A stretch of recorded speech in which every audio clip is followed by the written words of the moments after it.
নমস্কার বন্ধুরা, welcome to Gurukul study centre. My dear student, আশা করি প্রত্যেকেই তোমরা খুব ভালো আছো। তো কয়েকদিন আগে আমি পিএসসি জুনিয়র ইঞ্জিনিয়ারের যে ভিডিও প্রোভাইড করেছিলাম, সেখানে তোমরা একাধিক কমেন্ট করেছো এবং কেউ হোয়াটসঅ্যাপ করেছো বিভিন্ন তথ্য জানার জন্য।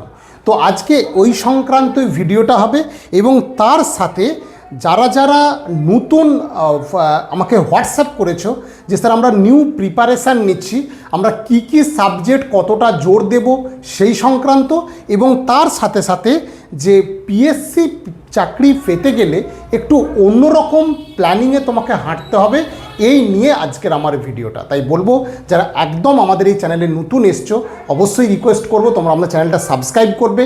তোমাদের তো সাবস্ক্রাইব করতে কোনো পয়সা খরচ হয় না বা কিছু না, কিন্তু সাবস্ক্রাইব করলে বা লাইক করলে যদি ভালো লেগে থাকে তাহলে আমাদের একটা ভিডিও করতেও মানে ইনসিস্ট হয় বা আমাদের সেটা ভালো লাগে। তো তোমাদের বলবো অবশ্যই চ্যানেলটা কিন্তু সাবস্ক্রাইব করবে। ঠিক আছে, তো চলো দেখো, তোমরা যারা কমেন্ট করেছিলে তাদেরকে একটা বলি যে তোমরা এনওসি ব্যাপারে একজন কমেন্ট করেছিলে যে স্যার এনওসি লাগবে কিনা। দেখো, আমি একটা বারবার বলি যে যদি তোমার এক্সপিরিয়েন্স শো করো তাহলে কিন্তু অবশ্যই এনওসি দেওয়া দরকার। ঠিক আছে, তো এটা মাথায় রেখো। আর পরপর যে জিনিসগুলো আমি আলোচনা করব তোমরা সেটা শোনো মন দিয়ে। হয়তো ভিডিওটা একটু বড় হবে কিন্তু এটা অনেকটা হেল্পফুল হবে। তো তোমরা জানো ওয়েস্ট বেঙ্গল পাবলিক সার্ভিস কমিশনের যে জুনিয়র ইঞ্জিনিয়ার পরীক্ষা হয় সেটা মূলত কোর টেকনিক্যাল এক্সাম, এখানে নন টেকনিক্যাল কোশ্চেন থাকে না। তো আমি কেন আমাদের এই পরীক্ষাগুলোকে বেশি করে স্টুডেন্টদের বলি যারা ঝাঁপিয়ে পড়তে, কারণ তুমি যদি গভর্নমেন্টের অন্যান্য এক্সামগুলো দেখো সেক্ষেত্রে কিন্তু সিভিলের আমাদের রাজ্যের যে বা ইলেকট্রিক্যাল বা মেকানিক্যালের রাজ্যের যে তিনটে পরীক্ষা আছে, কেএমসি, কেএমডিএ, পিএসসি, তো সেখানে পোস্টগুলো হয়তো কম বেরোয় বা অনেক ডিলে করে বেরোয়, কিন্তু অন্যান্য প্রিপারেশান নিতে গেলে তোমার ক্ষেত্রে কিন্তু অন্যান্য নন টেক পোস্ট তোমাকে কিন্তু পড়তে হবে। সেখানে ম্যাথ আছে, রিজনিং আছে, সায়েন্স আছে, ইংলিশ আছে, তো বিভিন্ন পরীক্ষায় বিভিন্ন থাকে, এগুলো কিন্তু পড়তে হবে। তাই যারা কোর টেকনিক্যাল প্রিপারেশান নিচ্ছ তো তারা জেনে রেখো এই পরীক্ষাগুলো কিন্তু যথেষ্ট হাড্ডাহাড্ডি লড়াই।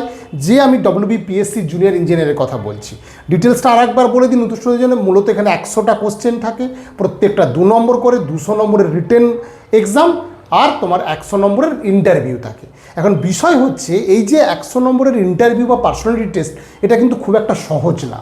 কারণ যদি সেই ক্যান্ডিডেট মানে অনেকটা ডেপথ না জেনে থাকে তাহলে কিন্তু তার পক্ষে ইন্টারভিউ ফেস করাটা যথেষ্ট টাফ। তাই আমি বলবো যারা এই প্রিপারেশান শুরু করছো, যেহেতু আমি পিএসসি মিসলেনিয়াসের একটা অ্যাড বেরিয়েছে ভোট চলাকালীন সময়েও, তো সেহেতু পিএসসি যখন দেখা যায় যে অ্যাড বার করে পরপর কিন্তু নোটিফিকেশানগুলো তাদের আউট করতে থাকে, সেই হিসাব থেকে আমার মনে হয় যে পিএসসি আগামী দিনে মিসলেনিয়াসের যে অ্যাড বের করেছে তো পরপর করে কিন্তু দেখা যাবে সেখানে জুনিয়র ইঞ্জিনিয়ারও কিন্তু হয়তো অ্যাড চলে আসতে পারে। তো সেই হিসাবে বলবো অ্যাড চলে আসলেও পরীক্ষা কিন্তু একটা ডিলেতে হয়। তাই যারা প্রস্তুতি নিচ্ছ একদম সঠিক ওয়েতে প্রস্তুতি না নিলে এখানে কিন্তু যথেষ্ট হাড্ডাহাড্ডি লড়াই। এবং সেটা আমার বক্তব্য এখানেই যে এই এতগুলো সাবজেক্ট প্রায় দেখেছো 6 আর 5 11 12 13 14টা এবং এর সাথে আরও ছোটো ছোটো সাবজেক্ট আছে। তো এই টোটাল সাবজেক্টগুলোকে রেডি করতে গেলে কোনো স্টুডেন্ট কিন্তু 2 মাস 3 মাস বা 5 মাসে রেডি করতে পারবে না, তাদের একটা সময় লাগে। এবং যারা অনেক দিন ধরে পড়ছো তাদের ক্ষেত্রেও বলবো তারা ওর থেকে আরও ডেপথ না জানলে বা কনসেপ্ট ক্লিয়ার না হলে কিন্তু 85% প্লাস আনসার করাটাও কিন্তু টাফ। কারণ দিনকে দিন কোশ্চেনের প্যাটার্ন চেঞ্জ হচ্ছে, কাট অফ হাই হচ্ছে, তাই কত কাট অফ ফেলে তুমি একদম নিশ্চয়তা পাবে এটা কিন্তু বলা যায় না। তাই আমি বলবো তোমাদের প্রিপারেশানটা সেভাবে রাখো। আজকে আমি যেটা মূলত তোমাদের আলোচনায় আসবো যে যারা সিভিলের স্টুডেন্টরা আমাকে হোয়াটসঅ্যাপ করেছো বা ফোন করেছিলে, যে আমি যে নম্বর দিয়েছি এই নম্বরে হোয়াটসঅ্যাপও আছে, ফোন নম্বরও আছে, তোমরা দুটোতেই আমাদের সচল আছে, সেটা তোমরা করতে পারো। আর এখানে যারা সিভিলের স্টুডেন্টরা আমাকে হোয়াটসঅ্যাপ বা ফোন করেছিলে যে স্যার আমরা নতুন স্টুডেন্ট, তো কী প্রিপারেশান নেব, কোথা থেকে শুরু করব আমরা বুঝে উঠতে পারছি না, তো তাদের জন্য আজকের এই ভিডিওটা ফুল। এবং তার সাথে মেকানিক্যাল এবং ইলেকট্রিক্যালদের বলবো তোমাদের হয়তো পুরনো ভিডিও দেওয়া আছে, কিন্তু তোমরা কমেন্ট বক্সে কমেন্ট যদি করো তাহলে আমি আরও একবার তোমাদের ডিটেলস এই সাবজেক্ট নিয়ে আসবো। তার সাথে সাথে পরবর্তীকালে আমি এই সাবজেক্ট ওরিয়েন্টেড কত পার্সেন্ট কোশ্চেন কোন সাবজেক্ট থেকে এসছে এবং কত সালে এই ডিটেলস ভিডিও আমি কিন্তু প্রোভাইড করতে পারবো। ঠিক আছে? তো চলো আজকে যারা সিভিল স্টুডেন্ট তারা এটা দেখে নাও যে তোমরা কি কি সাবজেক্ট পড়বে, কত পার্সেন্ট কোশ্চেন কোথা থেকে আসবে, কিভাবে প্রস্তুতি নেবে, তার ডিটেলসটা। আমাদের গুরুকুল স্টাডি সেন্টার কিন্তু আমরা অনলাইন এবং অফলাইন দুটো ব্যাচই ক্লাস শুরু করে দিয়েছি। বিশেষ করে আমি পিএসসির সেই সব ক্যান্ডিডেটদের বলবো যাদের এজ আফটার 30+। তোমরা হয়তো আগের পরীক্ষায় পাস করেছো, তার আগের পরীক্ষাও পাস করেছো, এবারে কিছু নম্বরের জন্য হলো না, কিন্তু ওইভাবে বসে না থেকে সিস্টেমেটিক প্রসেসে একটু অ্যাডভান্স মোডে প্রিপারেশান নাও।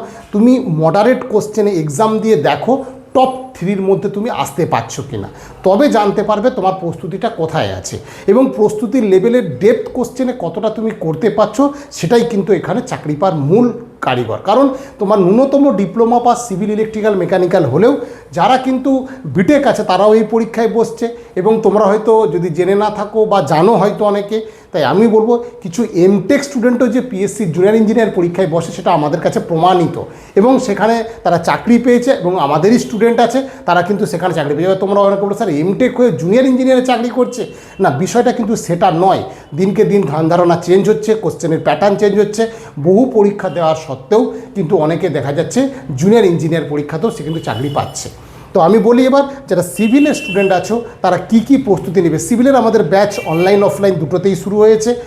অনলাইন ক্লাস কিছুদিনের জন্য আমাদের স্টপ রেখেছিলাম ভোটের জন্য, আবার সেটা কিন্তু স্টার্ট হয়ে যাবে আগামী উইক থেকে, ঠিক আছে? তো চলো দেখো, এখানে দেখা যাচ্ছে WBPSC জুনিয়র ইঞ্জিনিয়ার প্রিভিয়াস ইয়ারে যত পরীক্ষা হয়েছে, আর তোমার লাস্ট পরীক্ষাটাকে প্রশ্নগুলো একটু অন্য টাইপের, অন্য মডারেট লেভেলের হয়েছে। তো সেখানে অ্যাপ্রক্স একটা দেখা যায় তুমি যদি এই ধরনের সাবজেক্ট প্রিপারেশান নিতে পারো, তোমার 80 থেকে 85% প্রিপারেশান কিন্তু হবে। কি দেখা যাক, মানে যে সাবজেক্টগুলো আছে, আমি প্রথমেই 6টা সাবজেক্টকে সাজিয়েছি। এর মধ্যে সয়েল আছে, বিএমসি আছে, স্ট্রেংথ অফ মেটেরিয়াল আছে, আরসিসি আছে, সার্ভে আছে, এনভায়রনমেন্ট আছে। এই 6টা সাবজেক্ট তুমি বেসিক থেকে মডারেট যদি পড়ো, আর এর সাথে হাইওয়ে ইঞ্জিনিয়ারিং, ইরিগেশন আর এস্টিমেট রাখো, তাহলে কিন্তু 80% প্রশ্ন কিন্তু তুমি কমন পাবে। হ্যাঁ মাই ডিয়ার স্টুডেন্ট, বারবার বলছি, শুধু কিন্তু অবজেক্টিভ বই গুপ্তা মুখস্থ করে নিলাম, আরাগর মুখস্থ করলাম, গুপ্তা মুখস্থ করলাম, এবং এখানে প্রচুর বই আছে, সেই সব বই মুখস্থ করলে কিন্তু 80% কোশ্চেন তুমি কিন্তু কমন পাবে না। কোশ্চেনটা হয়তো চেনা থাকবে, উত্তর তুমি করতে, কারণ এই কোশ্চেনগুলোর যে এই চ্যাপ্টারগুলোর যে কনসেপ্ট ক্লিয়ার যদি না করে থাকো, তুমি কিন্তু ওই লেভেলের আনসার কিন্তু করতে পারবে না। তাই আমি বলবো এই সাবজেক্টগুলো তোমরা প্রথম রাখো। সেক্ষেত্রে সম, বিএমসি সয়েল, বিএমসি সম, আরসিসি, সার্ভে আর এনভায়রনমেন্ট। যারা নিউ প্রিপারেশান নিচ্ছ তাদের ক্ষেত্রে এগুলো কিন্তু সবথেকে ভাইটাল টার্নিং পয়েন্ট হয়ে যাবে। এখন থেকে তোমরা তৈরি হও এবং এই সাবজেক্টগুলোকে সামনে করে রাখো। একটা আমরা এখানে যেহেতু স্যারেরা, এখানে প্রচুর স্যার আছেন যারা কিন্তু গভর্নমেন্ট ইঞ্জিনিয়ার, তারাই কিন্তু এখানে পড়ান, এবং সেটা অনলি রবিবার ক্লাস হয় আমাদের। সমস্ত স্টুডেন্টদের কথা মাথায় রেখে প্রায় 7 থেকে 8 ঘন্টা করে টেকনিক্যাল ক্লাস হয়। তো আমি যেটা তোমাদের বলবো, আগে ডেসক্রিপটিভটা ভালো করে করো, তারপর তোমরা অবজেক্টিভটা করবে। আর তার সাথে যারা অ্যাডভান্স মোড হয়ে গেছো, যারা অ্যাডভান্স প্রিপারেশান নিচ্ছ, তারা অনেক দিন ধরে তৈরি, বিভিন্ন পরীক্ষায় পাস করেছো, কয়েকটা ইন্টারভিউ কিছু নম্বর হয়েছে, তাদের ক্ষেত্রে বলবো তোমাদের এই সাবজেক্টগুলোকে আরও ভালো করে পড়ো। কারণ একটা পরীক্ষার ট্র্যাডিশান দেখা যাচ্ছে, যে সাবজেক্টগুলো থেকে কম প্রশ্ন আসতো সেইগুলো থেকে হঠাৎ করে বেশি কোশ্চেন আসছে। তোমরা ইলেকট্রিক্যালের কোশ্চেনে দেখবে, আমি ইলেকট্রিক্যালের ভিডিও দিয়েছি, তোমরা সেখানে কিন্তু দেখবে এই যে ডিসিএলের পরীক্ষা গেল, ইলেকট্রনিক্সের প্রশ্নতে ভরে দিয়েছে। তো এরকমভাবে তোমাদেরও স্ট্র্যাটেজি চেঞ্জ হয়ে যেতে পারে। তাই এই যে hydrology, steel design, structure analysis, fluid mechanics এবং রেলওয়ে ইঞ্জিনিয়ারিং, এই সাবজেক্টগুলোও কিন্তু পড়ো, কারণ এগুলো সিলেবাসে আছে।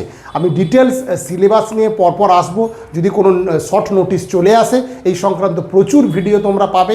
এবং আমি কয়েকশো ক্যান্ডিডেটের ভিডিও তোমাদের পরপর আপলোড করব।